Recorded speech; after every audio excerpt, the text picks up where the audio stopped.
Stock entry के लिए सबसे पहले हमें स्टॉक पीडीएफ रहता है वो ओपन करना पड़ेगा। ये stock PDF, stock detail list and stock entry करने के डिटेल्स हमें मिलेंगे इन्फो के ड्राइव से स्टॉक एंट्री का एक्सेल शीट। ये है एक्सेल शीट। अभी हम स्टॉक एंट्री करना सीखते हैं। पहले सबसे पहले ये पार्ट नंबर है, पार्ट नंबर मटेरियल नंबर की इधर एंटर करने का। बाद में इसका चेक करेंगे क्वांटिटी 19, इधर एक्चुअल स्टॉक पीस 19 बता रहा है, तो फिर पीडीएफ में 19 है कि नहीं सर्च करने के बाद 19 मीटर्स इसका एंट्री है, तो फिर ये एक्चुअल क्वांटिटी बराबर है। तो फिर हमें ऐड कितना करने का है 10 पीसेस, तो 10 पीस हमें ऐड करने का।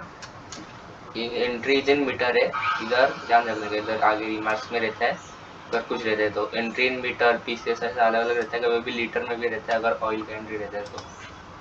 एंट्री इन पीसेस और स्टेटस स्टॉक क्या है, ओके है, होल्ड है, रिजेक्टेड है, तो फिर ओके है ये सब। अगर रिजेक्टेड रहेगा तो फिर रिमार्क में दे दिया जाता है। एंड ये रहा इसको लोकेशन, एंड रिमार्क्स में लिखने का स्टॉक चेक बाय आपका जो नाम रहेगा, जैसे मेरा तेजस संजय गोयल, दूसरे में लिखता हूँ TSJ।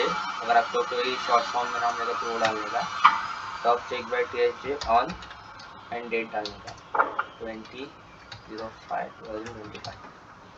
एंड ये जो स्टॉक एंट्री नंबर रहता है वो इधर स्टॉक एंट्री नंबर के इधर डाल देने का। एंड नेक्स्ट है हमारा सेम प्रोसेस करने का, मटेरियल नंबर चेक करने का। पहले इसका एक्चुअल क्वांटिटी, ये एक्चुअल क्वांटिटी है 80 + 200। कभी कभी ये गलत हो जाता है, पहले गलत दिया जाता है, तो फिर उसके लिए हमें चेक करना पड़ता है। ये 80 मीटर्स ये बराबर है,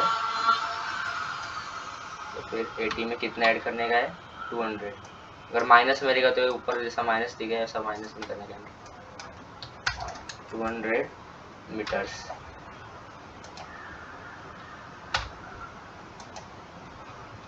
ओके,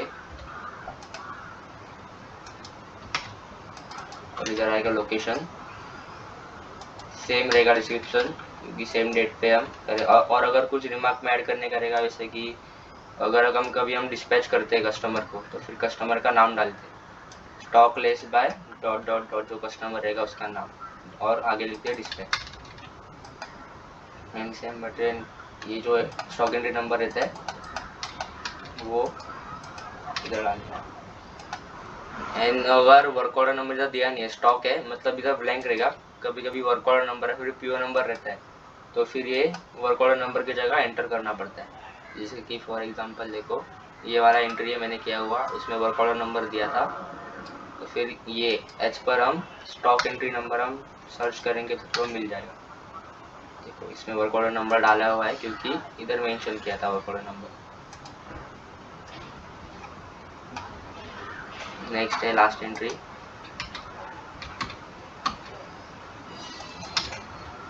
इसका 15 है स्टॉक, एक्चुअल स्टॉक बता रहा है 15 ही है। अगर 15 नहीं रहेगा, अगर एक्चुअल स्टॉक गलत रहेगा तो फिर ना इसको हाईलाइट करने का रेड कलर के मार्क में ऐसा, तो फिर वो जो एंट्री देते हैं फैक्ट्री एंड से उनको पता चलता है कि इसमें कुछ गड़बड़ है, तो फिर वो चेक करके फिर से रिफ्रेश कर देते हैं वो एंट्री, एंड उसको ग्रीन कलर में कन्वर्ट करते हैं क्योंकि वो राइट है। तो फिर हम एंटर करने के बाद उधर जो नंबर रहेगा स्टॉक एंट्री नंबर वो डालने का, और बाद में वो हाईलाइटेड कलर निकालने का। इसका एंट्रीज इन मीटर्स है कि नहीं देखना पड़ेगा पहले। यस, इसका भी एंट्रीज इन मीटर्स है, तो फिर एंट्रीज इन मीटर्स करने का। इसके बाद स्टॉक स्टेटस होल्ड, बाद में लोकेशन एंड डिस्क्रिप्शन तो सेम रहेगा। वर्क ऑर्डर नंबर कुछ दिया नहीं है तो फिर वो ब्लैंक ही आएगा। ओके, अभी हमें ये जो हम डिटेल लिस्ट निकाल रहे हैं वो डिटेल लिस्ट रेफर कर रहे हैं स्टॉक चेक करने के लिए, वो जनरेट कैसा करने का वो देखते हैं। ये सेव करने का, इसे भी हो जाता है अपने आप। रिपोर्ट्स, रिपोर्ट्स में stock detail list,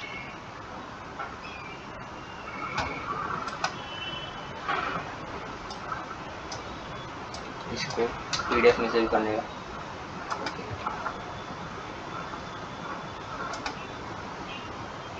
stock entry folder दिया रहेगा, तो ये दो सिस्टम है, वडोदरा और भिवंडी। इधर वडोदरा सिस्टम में डेस्कटॉप पे है स्टॉक एंट्री का फोल्डर, एंड भिवंडी सिस्टम में डॉक्यूमेंट्स में। तो फिर डेट चेंज करेगा 20/5/2025, क्योंकि आज का वो एंट्री है ये। या फिर इधर रेफर करने का नंबर कौन सा है, 19 डेट का है, तो फिर हम 19 में करके भी सेव कर सकते हैं। 19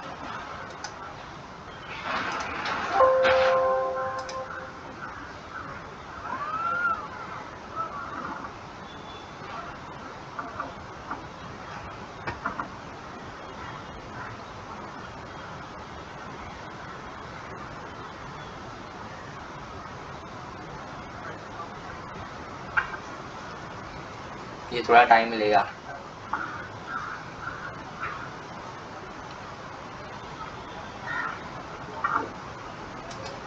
तो फिर हम जनरेट नहीं हुआ,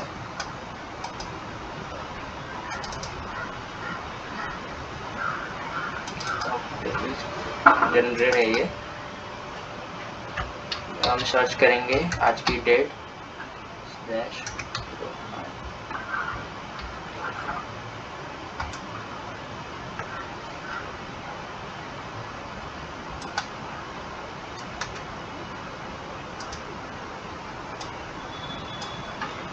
फिर जो हमने